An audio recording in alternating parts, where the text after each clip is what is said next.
Oh, Hensley, look at all these puddles. You gonna jump? What? You find one? Which one you wanna jump in? This one. All right, let's do it. I can swim with the duck. Swim with the duck.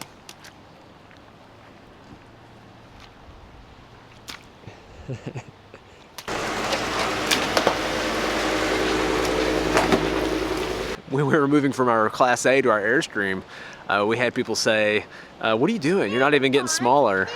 And when I see Class A's drive by, they're the same size as the one we had. I say, no, that is way bigger than what we have now. But having all that room definitely had its perks. Buddy.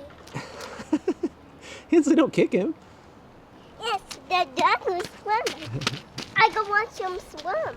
So we've had an absolute blast in Minneapolis. We've been staying at the KOA Northwest Minneapolis campground, and I highly recommend this campground if you're in the area. It's got a playground, basketball, putt-putt,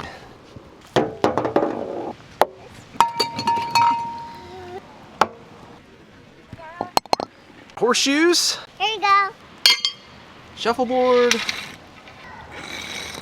a laundry room, swimming pool, propane fill station, convenience store. I feel like it's a good deal here. If you're wanting to check out Minneapolis, definitely check out the Northwest KOA. It's raining today, but for the most part while we've been here, it's been beautiful weather. Check the radar. It's not stopping anytime soon. Don't like to do it, but we're gonna pack up in the rain and get out of here.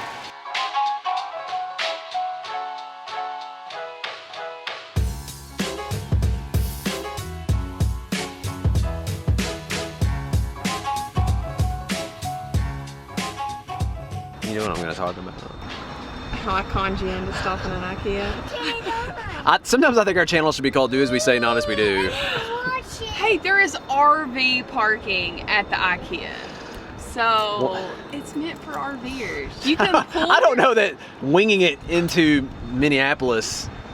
It was right off the interstate. It was. It's not that bad, but you can, in traffic you would not want to do this. America is right here. We learned that too. I didn't know this, and this is cool to know if you're not interested in IKEA. IKEA is right next to Mall of America, it looks like. You can actually park for Mall of America over here as well. And bonus, I'm not saying you can do this for sure, but I'm looking at somebody who looks like they did it last night. But this really looks like overnight parking over here. Their slides are out, there's semi-trucks next to them. Might be neat to park here all night. Yeah, you know what I'd be doing. We're not ever gonna do that for financial reasons, but. But you save money boondocking. Yeah, I bet you do. This would be the most expensive boondocking spot ever. That might be a lake, Hensley. I can't see how deep that is. Look at that water, Hensley. That's a lot of water. Yeah, do you want to go in there? Yes. All right, because that's so excited. Good, because that's where we're going. I'm so excited, Daddy. And you just can't hide it. So a question we get a lot is, what does a typical day look like? And we also get asked, what does a typical travel day look like? Which is tough because our days are so different. If you don't move around every 3 to 5 days, maybe you would have like a typical day. But we're constantly new places, new things. But we're gonna do our best today to show what a typical travel day would look like. What time did we leave this morning? We left around 10 or 11 a.m. Where are we going? We have a hard enough time finding stuff when we're not talking to the camera. Oh, there it is, okay. we do it one of two ways, really, just depending on how long our travel day is. So if it's shorter and we're leaving around lunch, we'll just go ahead and eat and then leave so we don't have to stop. And I'm so excited. you're so, me too, Hensley. Me too. But if it's a longer day, we'll leave earlier and then use lunch as a stopping break. The air feels good. Show your escalator skills, Hensley. Come on.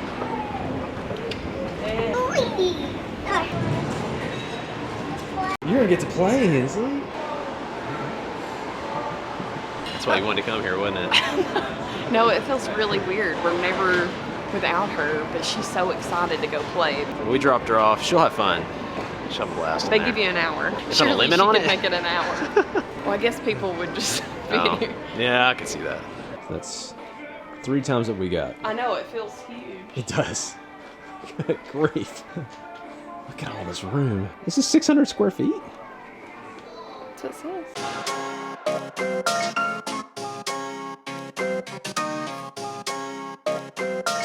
So even though technically this is like a home furnishing place, there's definitely people who use this, like even Airstreams when they're doing RV Use the stuff. tables and the couches. Like they're very space efficient and usually lightweight. and very modern, which I love. All those are really good combos for doing stuff in a small space.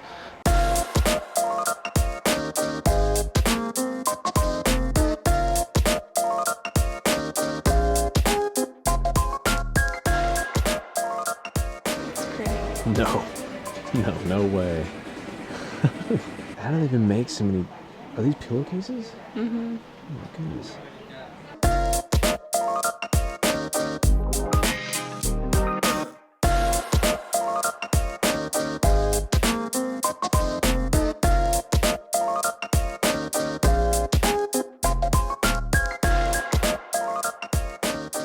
Not happy.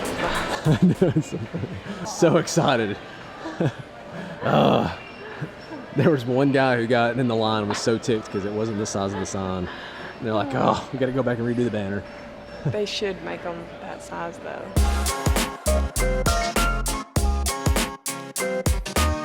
Hey, girl.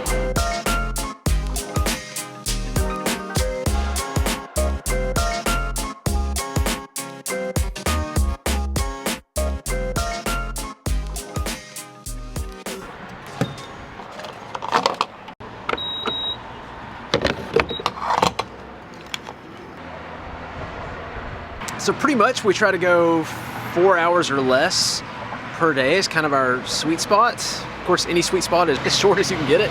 So the cool thing is it's pretty easy for me on the fly to know how much fuel we need with the van. We basically get 1 hour per quarter tank. So if we're driving 3 hours or less and I fill up before we leave, I know I don't even have to get fuel the whole trip. Now, if you've got a larger RV like what we had with a 40-foot motorhome or a 43-foot fifth wheel, you know, I would plan out before I left. I would know what gas station I'm stopping at, where they're gonna be, how far I'm gonna go. Our motorhome could also go about the same distances as the van, but it had a way bigger tank and way worse mileage. Getting 7 to the gallon on that, you know, getting about 13 to 14 on the van.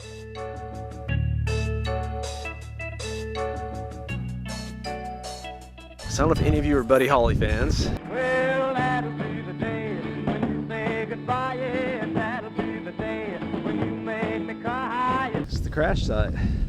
Technically, you could follow this path down here and get to the crash site if you wanted to. The plane crash happened February 3rd, 1959, and Buddy Holly and his band were on the winter dance party tour in the Midwest, and they would take these buses, and it was cold and they were getting the flu and frostbite, so he decided to charter a plane. It was Buddy Holly, Richard Valens, and the Big Bopper were on the plane. One of the guys took one of the seats in the plane because he had the flu, so one of the other members switched with him, and then the other one won in a coin toss. And this event later became known as the day the music died, after the song American Pie came out in 1971.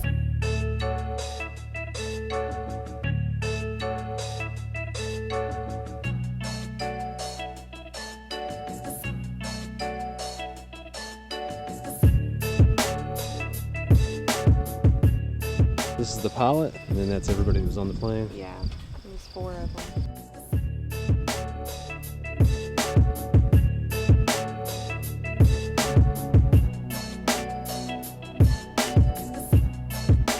So 3 different things out of this stop. Number 1, we do love just making sort of like spontaneous stops like this to see things like this and just to respect people like Buddy Holly. And number 2, what this does for us, it gives us a chance to get out, walk around. And the number 3 takeaway as far as traveling that I think we try to do on a regular basis is cushion.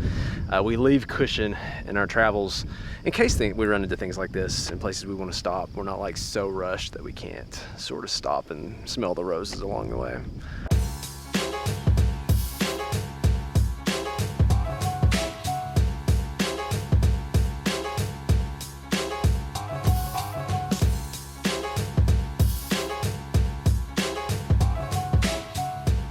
So some gadgets we've loved for travel days that make it just a little bit easier. Number 1 would be our portable toilet. I Velcroed this old beat up, busted iPad mini we had. It works really well as like just something to play videos on for Hensley. We've got this Amazon Touch as well. As far as travel days, where that's handy is it can connect to the iPad and it boosts the sound of the back where Hensley's at even better. So because we have a Verizon hotspot with us, Marissa can use her laptop. We got access to the internet through our phones. Our Amazon Touch is working. The iPad's working. Everything uses that hotspot for internet while we're going down the road. I like to have a wireless headset while I'm driving. If you've seen other videos, you may have noticed I had just the one piece. I've upgraded since then to this Pfizer one. It just sort of drapes around my neck, and I just put in one earpiece instead of two because I like to have one ear always open so I can hear sounds if anything's going on. I like having it because I can hear Google Maps loud and clear, and then also I like it for podcasts and audiobooks, and then I can make phone calls. And last but not least is our tire pressure monitoring system. Two main things I love on it is I can turn it on as we're getting going or before we go, and I don't have to check the tire pressure on all the tires anymore, which saves me time. And then the second thing that's cool, if you've ever gone like rough roads and you're like, oh man, that kind of feels like, do I have a flat tire or something going on that's weird? Well, you know, it's checking the pressure on all the tires, so I know it's just the road if all the pressure's checking out. We made it to Walmart, Hensley. Yes, I gotta go inside. Why do you want to go inside? Cupcakes. Oh, you want cupcakes inside. Can I go in there? All right, we'll see. So we've stopped for the night at Ames, A-M-E-S. How do you say it, Hensley? I don't know. It's a Walmart parking lot. So Walmart's coming to play, so you're leaving from point A to point B, and it's a long distance, 8-9 hours, and we just want to stop in the middle somewhere for one night just to get some rest and keep going. That's where Walmart's coming in. And we can get groceries, and usually it's a level parking lot, well lit, a lot of times have security. You ready to go inside and get some cupcakes? Yeah. All right. Get 3 cupcakes. 3 cupcakes, wow. No toilet paper. Toilet paper? Why do we need toilet paper? How about we just get cupcakes? Yes. All right, we'll get some cupcakes. We're gonna go inside, we're gonna get some cupcakes, and we're gonna eat them. We'll catch you guys later.